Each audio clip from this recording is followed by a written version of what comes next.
সত্যানু শহরে যা দিয়ে গেছেন বলেছেন যে যা তোদের দিয়ে গেলাম আগামী 10,500 বছরে আর কিছু লাগবে না। আমরা জানি যখনই পৃথিবীতে কোনো রকম অশুভ শক্তি আসে তখনই তিনি ধরাধামে কোনো একটা অবতার নিয়ে অবতীর্ণ হন আমাদের সাধারণ মানুষকে বাঁচানোর জন্য। ঠিক শ্রীকৃষ্ণ গীতাতে সেই কথাই বলেছেন, আমরা সবাই জানি যদা হি ধর্মস্য, এটা আমরা সবাই জানি যে ধর্ম যেখানে বিপাক বামনে ব্যর্থ অর্থে ধায় প্রেরিত তখনই আবির্ভূত হন, পাপী পরিত্রাণ পায়। সেই রকমই আমরা প্রত্যেকে ঠাকুরকে নিয়ে চললে আমাদের সংসার সন্তান সবই আর পেছন ফিরে তাকাতে হবে না যে আমরা কিভাবে চলছি। একটা ছোট্ট গল্প বলবো, টাইম আছে? একটা ছোট্ট গল্প বলবো যেটা যে মানুষের ব্যবহার, মানুষের মুখের কথা যে কতটা পরিবর্তন আনতে পারে। এক মহিলার শর্টে বলছি জাস্ট একটুখানি, মহিলার স্বামী মারা গেছে।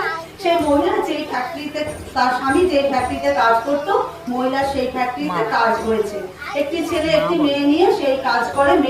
মহিলাটি একটা হিমঘরের কাজ করে, যেখানে অনেক ফল মাংস সংরক্ষিত হয়, সেই ঘরে কাজ করে। এইবার কি হয়েছে, মহিলাকে প্রত্যেকদিন ঢোকার সময় ফ্যাক্টরির সামনে যে দারোয়ান দাঁড়িয়ে থাকে তাকে যাওয়ার সময় বলে যায় সুপ্রভাত, আর ফেরার সময় বলে যায় আসি, হ্যাঁ আবার কাল দেখা হবে। জাস্ট এই দুটো কথা বলে, মাঝখানে কিন্তু তার সঙ্গে দেখাও হয় না, কথাও হয় না। একদিন ওরকম মহিলাটি সুপ্রভাত বলে ঢুকেছেন, কিন্তু সেদিন তার মালিক তাকে ওইখানে কাজ না দিয়ে অন্য কোনো ডিপার্টমেন্টে কাজ দিয়েছে।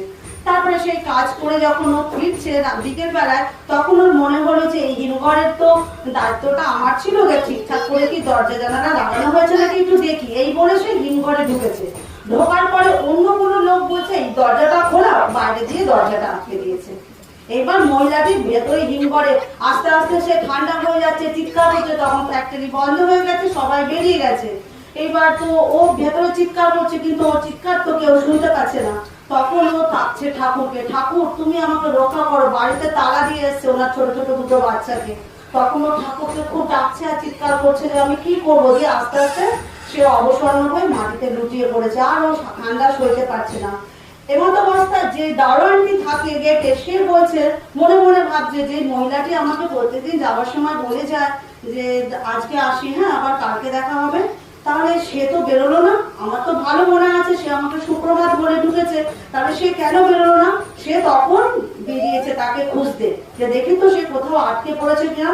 তখনও সে দেখছে এই ঘরেই তো ও ডিউটি করে, তাহলে খুলে দেখছে, দরজাটা খুলে দেখছে সে অচৈতন্য অবস্থায় পড়ে গেছে। তখন লোকজন ডেকে তাকে নিয়ে এসছে। তাও যাই হোক সে সুস্থ হয়েছে, ভালো হয়েছে, নিজের সন্তানদের কাছে ফিরে গেছে। কিন্তু আমরা এখানে একটা ভাববার বিষয় যে শুধুমাত্র একটা কথা,